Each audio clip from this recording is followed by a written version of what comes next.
But he's going to first, of course, kind of head and gut that bugger in a way. He's going to make his cut. He's working the belly section right now. The belly's flatter, and oddly enough, it shows a lot of suji muscle in the belly, but when it's cooked, it melts in your mouth. Right, right. Very interesting that way. It looks like it's going to be tough, but it isn't. So the price part of the fish that we're talking about with Cliff earlier at the auction is still the back. I mean, the back is what it's known for, but like those who know love the belly too, yeah? Yes, you know, the back I think has its advantage because when you'll see the loin coming off, it's kind of like a pure tenderloin, very translucent strip, easier to portion. As a matter of fact, when you cut straight down diagonally on the Opa back, you get almost a New York strip loin look. Yeah. And the belly gives you an odd challenge on your portioning because it's flat and it weighs, you know, about 4 pounds. So you're talking about a smaller piece with odd angles. And I know you were mentioning that it did have that belly plate. Yes, right where Efren's hand is now. This section right here, and I'll slow you down for a moment, Efren. This section's a bone plate that actually acts as a shield for the fish. You see scars from sharks and marlins. This is all rock hard. And this is a defense mechanism. The Opa's a mid-depth swimmer. You can see by his eyeball, it's a very large eye. So he swims where it's dark, around 300 feet, feeding on squid. And he would be easy prey if he didn't have that big bone plate to protect his kind of internal area. Okay.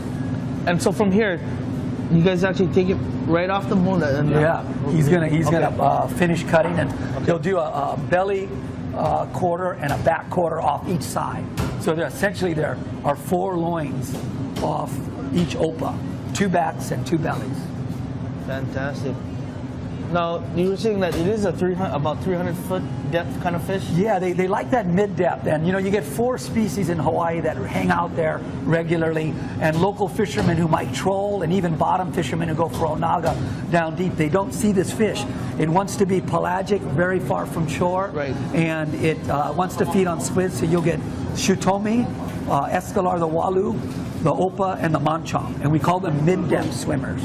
And they're actually kind of considered because fishermen don't really go for that because it's kind of like other way. They want to go for the ahis and stuff like that. Yeah, it's very hard. The long line system in Hawaii, we should all be very proud of it. 1,000 hooks to get 8 or 9 fish. Right. If you set 1,000 hooks to get 8 or 9 fish, you're very sustainable. Right. So an average day with these guys setting 1,000 hooks, 2 Opas, 3 big eyes, a walu, a manchong, maybe a deep swimming marlin, and that's your 24 hours at sea. So you better fish, you know, 7 to 10 days to get your load of fish, so to speak, that you guys saw at the auction. You guys call it kind of like the twilight zone of the depth.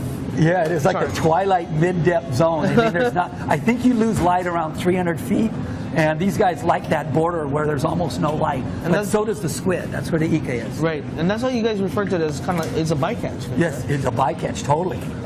And if you noticed, the outside of the Opa had a lot of little colors on it. Now you're seeing what its true meat tone is, that really pretty kind of reddy, peachy orange, you know. Efren took the whole side off. He's definitely got a knack with the blade. It looks like a laser beam basically hit that Opa. And we count on these guys, Efren and the whole cutting staff, probably the best in the state. Right on, right on. Efren, beautiful job. Good thing you know on fish bar. That's on YouTube, bro. Again, look the belly, kid. No, but you know, if I come in here, they start the chainsaw music because they don't even want me to touch it. So. Oh, right on. But those are. We can show the loin a little closer. This is considered the back loin, and this is considered the belly. Right about where you see that really more fatty area. This is belly section, back section. So you've got 2 different styles of meat, yet they will both come out pretty similar when grilled. So Bob,